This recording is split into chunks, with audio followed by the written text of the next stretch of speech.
Hey there, welcome back to another video. This time around, it is a review of the 2000 sequel, The Crow, Salvation.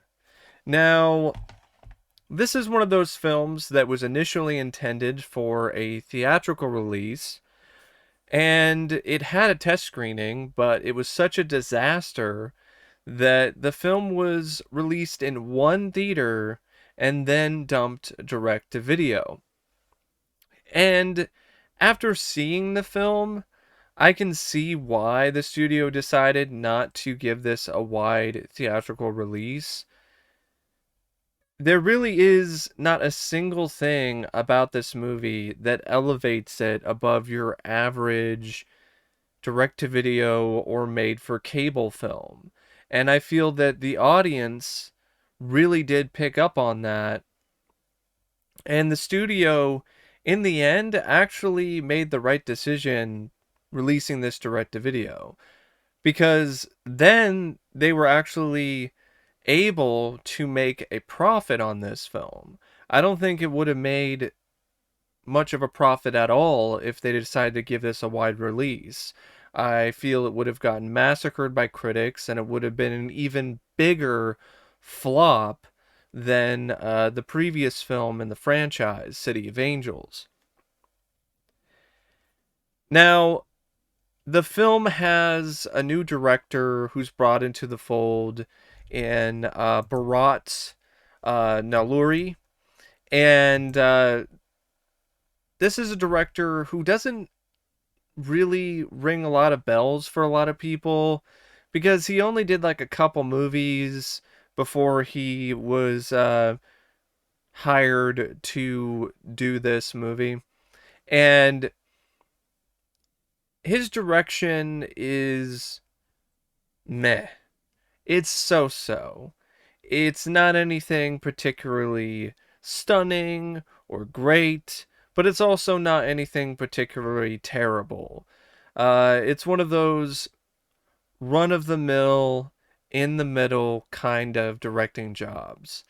Does a decent enough job in terms of his shots, setting them up properly. The atmosphere and the mood is fairly consistent throughout. He seemed like he had a decent relationship with his cinematographer. He got some consistent performances from his cast. But there were a lot of times where this movie really did look like a direct-to-video or cable film. And say what you want to say about City of Angels, that had more moments where it felt like it was cinematic, where it looked like it was something that would be worthy of a theatrical release. As inconsistent as Tim Pope's direction was, he had his moments where he did elevate things to the theatrical level. I never really felt that Nalluri managed to do that. And sadly, just like Tim Pope, though, he struggled with the action sequences.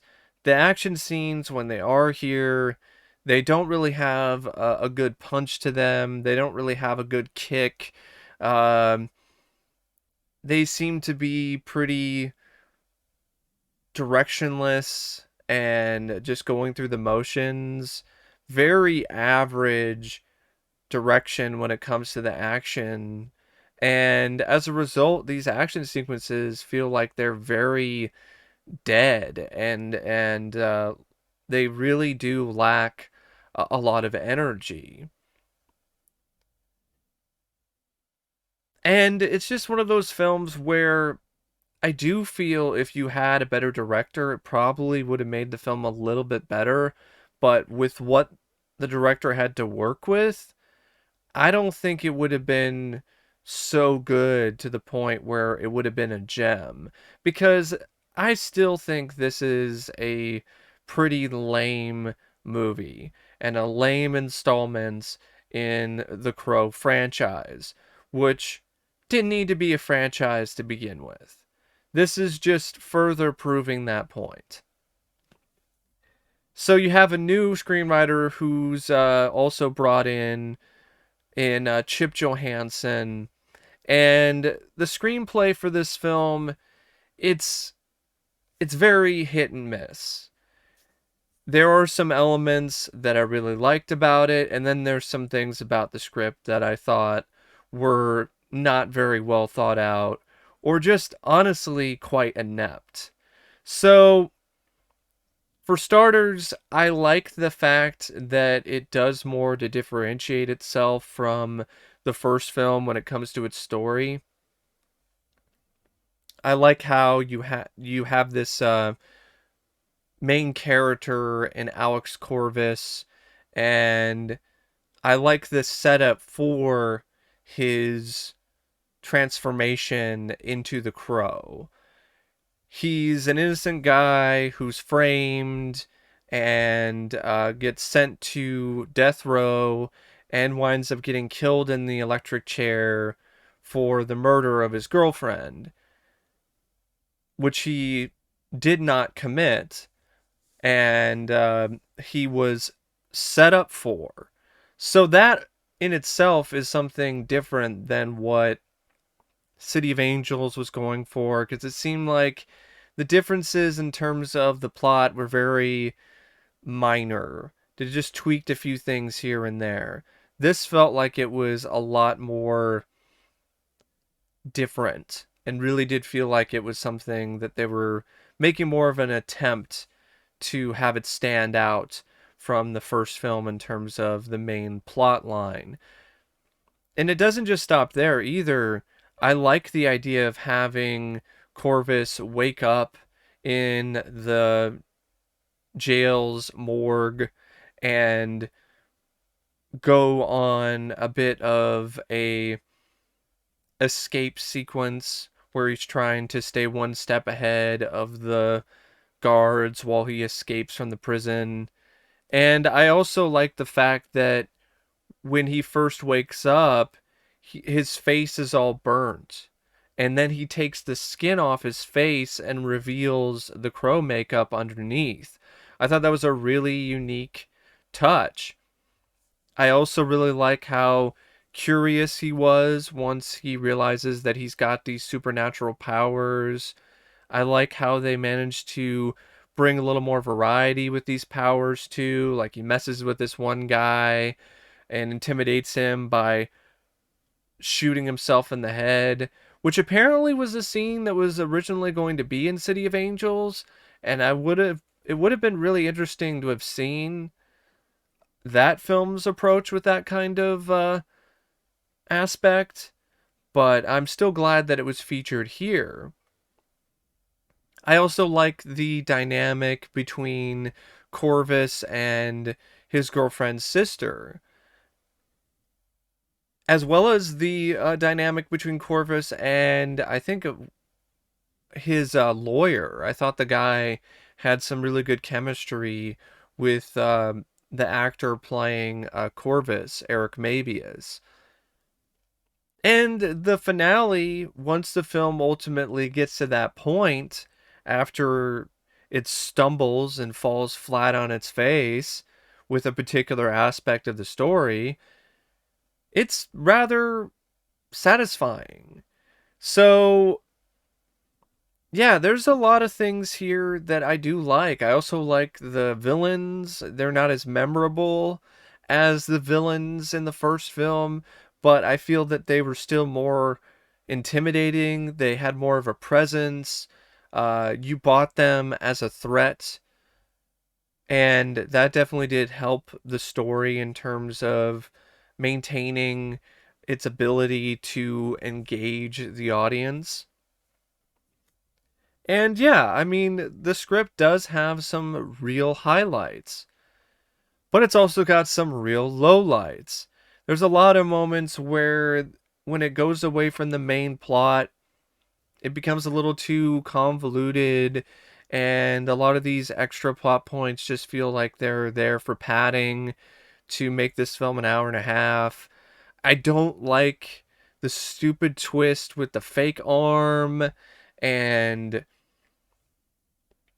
the photo of Corvus with a bloody knife that's trying to insinuate that he actually did kill his girlfriend.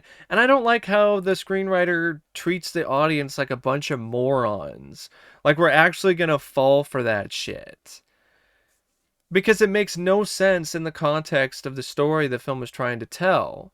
I mean, throughout the entire movie, Corvus is determined and confident that he's innocent, that he didn't kill his girlfriend. And all it takes is the persuasion of a guy that he already doesn't trust for him to throw all of that away. It makes no sense. And it also doesn't make any sense that the spirit of the crow would fall for that shit either, because the spirit of the crow is a supernatural entity. There shouldn't be a way for it to be tricked by something as absurd as that. So yeah, that bit really hurt the film a lot for me. And as well as some of the other stuff that I mentioned. And the fact that when the action is there, it is very blasé, it's very bland, and really not that exciting. I think it would have been interesting to have seen a PM Entertainment Crow direct-to-video sequel. Amp up the violence, amp up the action, amp up the gunplay, and just the insanity when it comes to the action sequences. Because they show that they can do a lot with a low budget, and I feel that they really could have made a fun action movie. And that would have solved maybe one of the main issues with this film other than the screenplay when it comes to the lead. Eric Mabius, he's not terrible. He's tolerable as the lead, as the crow in this film. But at the end of the day, he's miscast. It's not the right casting for this character.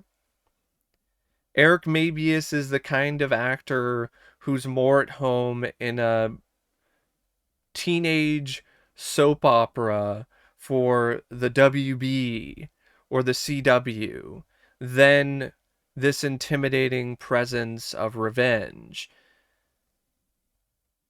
And it's not entirely his fault. Like I said, I'm not going to blame Eric Mabius. He did the best that he could with what he had to work with, despite him being a square peg that was shoved into a round hole. Honestly, I feel a little bad for him, because if he was in a different movie, in a different franchise, it might have worked. But since he was in the Crow franchise, he just feels so out of place. And one thing I also want to mention too before I go further when it comes to talking about the cast is the screenwriter and how he brings emotion back to the franchise. I really wanted to point that out because it really felt like something that was missing from City of Angels, despite its attempts to bring emotion and grief and sadness and anger into the sequel. A lot of the attempts at bringing emotion into the narrative felt very distant, and they weren't authentic. It's a big reason why City of Angels to me felt like it was a soulless sequel. And Salvation was an improvement over City of Angels when it comes to trying to bring more of a spirit back to the franchise. It's not nearly as effective as the first film, but at least it makes more of an effort to bring heart and to bring a soul to this sequel. And it was something that was really necessary. Now, when it comes to the rest of the cast, you got Kirsten Dunst in one of her earlier roles before she would have a bit of a breakout role with I think she did Spider-Man soon after this, and I know she did something, I think, what was it, like was she in Bring It On? She might have been in Bring It On or Sugar and Spice. I don't remember her filmography, but I know this is one of the earlier roles that she did before she really kind of made it big. And I thought it was a pretty good performance from her as Erin. And this cast overall is actually really good. That's what makes this film so disappointing that it's just below average and kind of forgettable. Because you got Kirsten Dunst, you got William Atherton, who plays her father, Nathan Randall, you have Dale Midkiff, who was in Pet Sematary, is one of the corrupt cops. You have Walton Goggins as another corrupt cop. You have Don Shanks, who plays a guard in this, who played Michael Myers in Halloween 5. And you have Fred Ward, who plays Captain John L. Book, who is the main villain. And he does a great job playing the bad guy. And it makes his comeuppance even more awesome, really, when he's strapped to the electric chair and electrocuted and blood pours out of his scars and he lights on fire. It's a really effective bit of revenge. And yeah, it's got a good cast, but there's just a lot of things that it's missing when it comes to the screenplay. The action is dull. The attempts at trying to trick the audience are idiotic. And it's just an instance of the wrong guy for the role. Like, if they went a PM Entertainment kind of route with just making it more of an action movie, they could cast someone like Olivier Gruner or Jeff Wincott or Jeff Speakman to play the Crow, or Mark Dacascos. And you don't have to worry about an actor who can believably try the best they can to emulate Brandon Lee when it comes to his ability to balance emotional performance acting with physical performance. You could just focus on the physical aspect instead of trying to do both, which is incredibly difficult. And Brandon Lee really did nail that balance. And every sequel and every actor that tried to play the Crow after him really did pale in comparison when it comes to finding that balance. So if you don't even bother trying to find that balance, then you don't have to worry about completely trying to fill Brandon Lee's shoes in that regard. So I think it was a missed opportunity not to make it more of an action franchise. If it's going to be more of a direct-to-video direction to begin with, then just go full all out. Just go crazy with it. But no, that's not what they decided to go with. They went with a more understated approach, and just makes the film feel very lame and generic. Because it does have this vibe of being a pilot for a Crow TV show on the WB. And when it comes to action sequences, there's like one car chase that was decent, but I think a big part of why it worked is the fact that it had Rob Zombie's song, Living Dead Girl, in the background. Because other than that, there really wasn't a lot that was going on with the way that was shot that was particularly that thrilling. And speaking of music, Marco Beltrami's score is another weaker aspect of this movie. It's over the top, it's grand, it's very loud and in your face, and there are times where it works all right, but then there's other times where it's just ridiculous. and I really feel that Beltrami needed to tone it down, because this is not the kind of film that needs that kind of score. And when it comes to other technical aspects, the cinematography by Carolyn Shen, it looked direct to video at times. It looked very muddy. It didn't really look that great. That's another aspect of the film. It really didn't look very good in terms of its visuals. It didn't look like it was stuck in a perpetual fart cloud like City of Angels, but it looked like a strictly direct-to-video movie or a TV pilot, so that didn't really help. And the editing by Howard E. Smith, it's run-of-the-mill as well. It's just an average, adequate editing job. Nothing particularly that impressive. And for a running time of about 102 minutes, it does feel like it's a little bit too long at times. Some of the aspects of the drama aren't as compelling as I feel the writer or the director thinks they are. And so those scenes kind of make the film really feel sluggish. But yeah, it's just one of those movies that you watch it and it's not particularly that offensive. It's not a film that makes you feel like you completely wasted your time watching it, but it's never one of those movies that you feel like rewatching.